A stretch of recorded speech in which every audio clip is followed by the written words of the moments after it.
देश में जारी लोकसभा चुनावों के 5 चरण का मतदान हो चुका है और अब बस 2 दौर की वोटिंग बाकी है। इसके बाद 4 जून 2024 को चुनाव के नतीजे आएंगे। लेकिन इससे पहले ही बीते हफ्ते भर में सरकार के लिए एक के बाद एक 5 गुड न्यूज आ गई है, जो कि देश की इकोनॉमी की तेज रफ्तार का सबूत पेश कर रही है।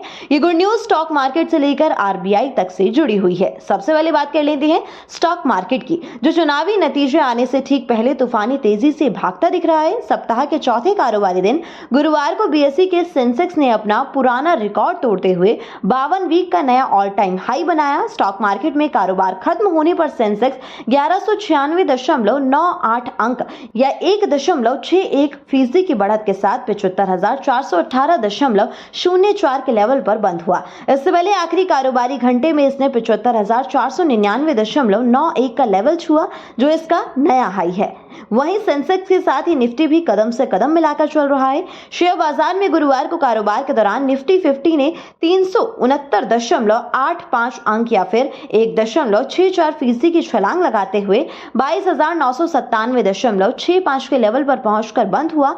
ये निफ्टी का नया ऑल टाइम हाई लेवल है। निफ्टी की शुरुआत 22,614.10 के लेवल पर हुई थी, लेकिन जैसे जैसे दिन का कारोबार आगे बढ़ा, इसकी रफ्तार और तेज होती गई। इसी के साथ सेंसेक्स और निफ्टी की तरह ही बॉम्बे स्टॉक एक्सचेंज ने भी बीते मंगलवार को इतिहास रचा था। दरअसल बीएसई मार्केट कैप पहली बार $5 ट्रिलियन के आंकड़े के पार निकल गया और ऐसा करने वाला भारत दुनिया का 5वां देश बन गया। इससे पहले अमेरिका, चीन, जापान और हांगकांग के शेयर बाजार ये कमाल कर चुके हैं। वहीं अब चौथी अच्छी खबर की अगर बात करें तो ये भारतीय रिजर्व बैंक यानी आरबीआई की तरफ से आई है और ये दोहरी गुड न्यूज है। दरअसल इस साल बैंकों की कमाई में आए जबरदस्त 3 लाख करोड़ रुपए के उछाल के चलते भारी भरकम डिविडेंड दिया है, जो कि 2.11 लाख करोड़ रुपए है। बता दें कि रिजर्व बैंक हर साल सरकार को निवेश से होने वाली डिविडेंड इनकम को केंद्र सरकार को एक फिक्स्ड अमाउंट के रूप में ट्रांसफर करता है। इससे पिछले फाइनेंशियल ईयर में केंद्र बैंक ने केंद्र को डिविडेंड के तौर पर 87,416 करोड़ रुपए दिए थे। आरबीआई अपने सरप्लस इनकम से सरकार को डिविडेंड देती है। ये पैसा आरबीआई निवेश और डॉलर को रखने के बाद वैल्यूएशन में हुई बढ़ोतरी से कमाती है। इससे पहले आरबीआई ने पहला बुलेटिन जारी करते हुए कहा था कि ग्रामीण अर्थव्यवस्था में बढ़ती डिमांड और नॉन फूड एक्सपेंडिचर के कारण चालू वित्त वर्ष की पहली तिमाही में भारत की विकास दर 7.5% होने के चांसेस है।